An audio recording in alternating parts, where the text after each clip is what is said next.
ಸಿಪಾಯಿ ದಂಗೆ ಓದಿದ್ದು ನನ್ ನೆನಪಾಗ್ತದೆ.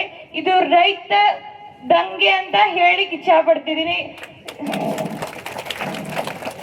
ಈ ದೇಶದೊಳಗ ಸೈನಿಕರು ಇಲ್ಲ ಅಂದ್ರೆ ಮಣ್ಣು ಒಳಗು ಹೋಗುದು ಖಚಿತ, ರೈತರು ಇಲ್ಲ ಅಂದ್ರೆ ಮಣ್ಣು ತಿನ್ನೋದು ಖಚಿತ. ನಮ್ಮ ಹುಕ್ಕೇರಿ ತಾಲೂಕದೊಳಗ ಹಿಡಕಲ್ ಡ್ಯಾಮ್ ಜಲಾಶಯ ಇದ್ರೂ ನಮಗ್ ನೀರಿಲ್ಲ ಅಂದ್ರೆ ಏನ್ ಮಾಡೋದೈತಿ ಹೇಳಿ? ಈಜ್ಕರ್ನಿ ತಗೊಂಡ್ ಏನ್ ಮಾಡೋದೈತಿ? ನಮಗ ಯೂಸ್ ಇಲ್ಲ ಅಂದ್ರೆ ಇವ್ರನ್ನ ಏನ್ ಮಾಡಕ್ ಆರ್ಸ್ ಕಳ್ಸೋದೈತ್ರಿ. ನೀವ ಓಟ್ ಹಾಕಿದೇರಿ, ನಾ ಅಂತ ಹಾಕಿಲ್ಲ. ಯಾಕಂದ್ರೆ ನಂಗೆ ಇನ್ನ 18 ವರ್ಷ ಆಗಿಲ್ಲ, ಅದಕ್ಕ ಹಾಕಿಲ್ಲ ಏನ ಹಾಕಿರಿಲ್ಪ. ರಾತ್ರಿ ಕೊಳ ಚಂದಿಲ್ಲ, ದೀಪ್ ಬಂದಿಲ್ಲ, ಜಿಕ್ಕೋದ್ ಬಂದ್ 1000 ರೂಪಾಯಿ ಕೊಟ್ಟು ನಿಮಗ್ ಯಾವ್ದೋ ದೇವ್ರ ಗ್ರಾಮದ ಬಂಡರ್ ಹಚ್ಚಿ ನಿಮಗ್ ಓಟ್ ಹಾಕಕ್ ಹಚ್ಚಾರಿಲ್ಲ. ಅದಕ್ಕೆ ನಾ ಏನ್ ಹೇಳ್ತಾನೋ, ಅವ್ರ ಲಂಚ ತಗೊಂಡ್ ನೀವು ಇಲ್ಲಿ ಕೂತಿದ್ದೀರಪ್ಪ ಅಂದ್ರೆ ರೋಡ್ ಮೇಲೆ ನಿಮ್ಮನ್ನ ಅವರ ಕುಣ್ಸಿದಾರು. ಮಾಡಕ್ ಆಗ್ಲಿಲ್ಲ ಅಂದ್ರೆ ಏನ್ ಮಾಡೋದು? ಜಾಗ ಅಂತಲೇ ಮೊಮ್ಮಗ ಅಂತ ಮರುಮಗ, ಇವ್ರ ಪರಂಪರೆನೇ ಮುಂದುವರ್ಸೋದ್ ಬರೋದು. ನೀವ್ ಯಾವಾಗ ಆಗಾರ ಆ MLA ಜೈ, ಈ MLA ಜೈ, ನಿಮಗ್ ಯಾರ್ ಜೈ ಅಂದಾರ? ಬೆಳಗಿಂದ್ರ ಹೇಳ್ರಿ, ಯಾ MLA ಬಂದಾರ ಹೇಳ್ರಿ? ಯಾರು ಬಂದರು? ಯಾರು ಬಂದಿಲ್ಲ. ನಾ 11 ಗಂಟೆಯಿಂದ ಬಂದ್ ಸೀದಾ ಕಾಲೇಜಿಂದ ಇಲ್ಲೇ ಬಂದ್ ಕೂತಾನೆ. ಯಾಕಂದ್ರ ನಾನು ದಿನ 30 ಕೊಡ ನೀರ್ ತಂದಿಟ್ಟ ಬರ್ತೇನೆ. ಯಾಕ ನಮ್ಮೂನು ದನಗೊಳ್ದವ. ನಾನು ಒಬ್ಳ ರೈತನ ಮಗಳಂತ ಹೆಮ್ಮೆಯಿಂದ ಹೇಳ್ಕೊತೀನಿ. ಅದಕ್ಕ ನಾ ಹೇಳ್ತೇನು, ಯಾರ್ ಲಂಚ ಯಾರ್ ರೊಕ್ಕ ತಗೊಳಕ್ ಹೋಗ್ಬೇಡ್ರಿ. ಇಲ್ಲಿ ಸಾರ್ವಜನಿಕ ವಲಯದಲ್ಲಿ ದುಡಿತಾರ, ಖಾಸಗಿ ವಲಯದಲ್ಲಿ ದುಡಿತಾರ.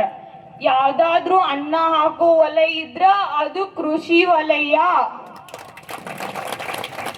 ವಲಯ ಮಾತ್ರ. ನೀರಾವರಿ ಏನೋ ಆಗ್ತೈತ ಹೇಳಿ ಸುದ್ದಿ ಬಂದೈತಿ, MD ಅವ್ರು ಬರ್ತಾರಂತ ಹೇಳ್ಯಾರ. ಇನ್ನ ಆಗಿಲ್ಲ, ಬರಬಹುದಂತ ಸಂಶಯದಾಗಿದಾವ್, ಇನ್ನ ಆಗಿಲ್ಲ. ಅದಕ್ಕ ಈಗ ಏನಂದ್ರ ಇಲ್ಲಿಂದ ನೀರ್ ಬ್ಯಾರೆ ಕಡೆ ಹೊಂಟಿದಾವ್. ಹೌದು, ಬ್ಯಾರೆ ಕಡೆಯಿಂದ ನೀರ್ ಹೊಂಟಾವು. ಇಲ್ಲಿ ಭಾಗದ ಜನರಿಗೆ ನೀರಿಲ್ಲ. ನೀರಿನ ಸಲುವಾಗಿ ಎಷ್ಟೋ ಜನ ತಾಯಂದಿರು, ಗುರುಜಿಯವರು, ರಾಧಾಕ್ಷರು, ಅವ್ರು ಇವರೆನ್ನದೇ ಎಲ್ಲರೂ ಬಂದ ಈ ಚಳವಳಿಗೆ ಭಾಗವಹಿಸತ್ತಾರ. ಅಂತಂದ್ರ ಈಗ ಎಲ್ಲ ಗ್ಯಾರಂಟಿಗಳನ್ನ ಕೊಟ್ಟಾರ. ಈ ಗ್ಯಾರಂಟಿಗಳು 2023 ಕಟ್ಟ ಬಂದವು. ಮುಂಚೆ 1907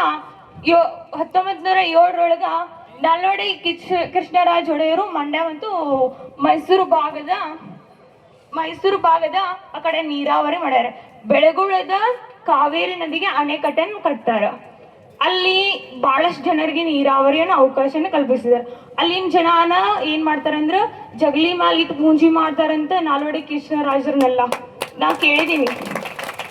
ಇಲ್ಲಿ ಜನರನ್ನ ಎಲ್ಲಿ ಪೂಂಜಿ ಮಾಡ್ಯಾರ ಅಂದ್ರೆ ನಿಮ್ ಮನಿ ಹಿತ್ಲಾಕ್ ಪೂಂಜಿ ಮಾಡ್ರಿ. ನಾ ಬೇಯ ಉದ್ದೇಶ ಪೂರ್ವಕವಾಗಿಲ್ಲ, ಆ ರೀತಿ ಪರಿಸ್ಥಿತಿ ಐತಿ. ನಿಮ್ಮನ ಕಷ್ಟಕ್ಕ ಇಲ್ಲಿ ಯಾರು ಸ್ಪಂದಿಸಂತಿಲ್ಲ ಅಂದ್ರೆ ನೀವ ಆರ್ಸ್ ಕರ್ಸಿರ್ಲಿ. 1000 ರೂಪಾಯಿ ನೋಟ್ ನೋಡಿಲ್ಲ ನೀವು? 2023 MLA ಎಲೆಕ್ಷನ್ ಬಾದ್, 2024 MP ಎಲೆಕ್ಷನ್ ಬಾದ್, 2025 KB ಎಲೆಕ್ಷನ್ ಬಾದ್, ಆಮೇಲೆ 2026 ಬರ್ತೈತಿ, ಗ್ರಾಮ ಪಂಚಾಯತಿ ಬರ್ತೈತಿ, ಮತ್ ಹೊಳೆ ರಿಪೀಟ್ ಆಗೋದ್ ಬರ್ತಾವ. ಹೌದು, ಅವ ರಿಪೀಟ್ ಆಗತ್ತಾವು. ಅವ ಎಲ್ಲ ನಡೆಯಕತ್ತಂದ್ರ ನೀವು ಯಾವಾಗ ಶಾಣ್ಯಾರಾಗಾರ? ನಿಮಗ್ ಯಾವಾಗ ತಿಳುವಳಿಕೆ ಬರೋದಾ? ನಾನು ಕೇಳತ್ತ ನಿಮ್ಮನ್ನ, ನೀವು ಶಾಣ್ಯಾರ ಆಗ್ಬೇಕಂದ್ರ, ನೀವು ತಿಳುವಳಿಕೆ ಬರ್ಬೇಕಂದ್ರ ಆ ರಾಜಕಾರಣಿ ಮಂದಿನ ಬಿಡ್ರಿ. ಅವ್ರವ್ರ ನಾಳೆಲ್ಲ ಒಂದಾಗ್ತಾರ, ಅವ್ರವ್ರ ಮನೆಗೆ ಹೋಗ್ತಾರ. ಆದ್ರೆ ನೀವು ಕೆಟ್ಟಾಗಿದ್ದೀರಿ. ನಾ ಆ ಪರ, ಈ ಪಕ್ಷದ ಪರ, ಆ ಪಕ್ಷದ ಪರ ಅಂತ ಹೇಳಿ ಅವರು ಏನ್ ಮಾಡಕ ನೀವು ಓಡಾಡಕತ್ತಿರ್ತೀರಿ.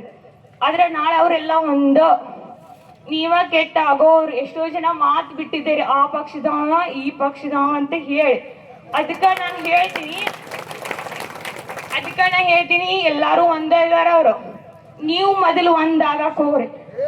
ಅವ್ರೆಲ್ಲಾರು ಮನೆ ಬಂದ್ ಕಾಲ್ ಬಿದ್ದಾರು, ನೀವು ಕಾಲ್ ಬೀಳಾಗಿದ್ದೀರಿ.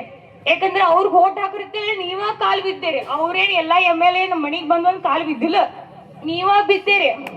ಹೌದೋ ಇಲ್ಲೋ? ನೀವ ಬಿದ್ದೀರಿಲ್ಲ ಮನೆ ಬಂದ.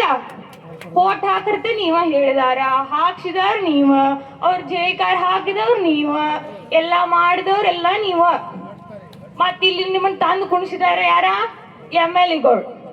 ಅದಕ್ಕೆ ಹೇಳ್ತೀನಿ, ಬಹಳಷ್ಟು ಸಮಯದ ಅಭಾವ ಬಾಳ ಐತಿ. ಅದಕ್ಕಾಗಿ ಎಲ್ಲ ರೈತ ಬಾಂಧವರಿಗೆ ನನ್ನ ಜೈಕಾರವನ್ನ ಹಾಕ್ತಿದ್ದೀನಿ. ಎಲ್ಲ ರೈತ ಬಾಂಧವರಿಗೆ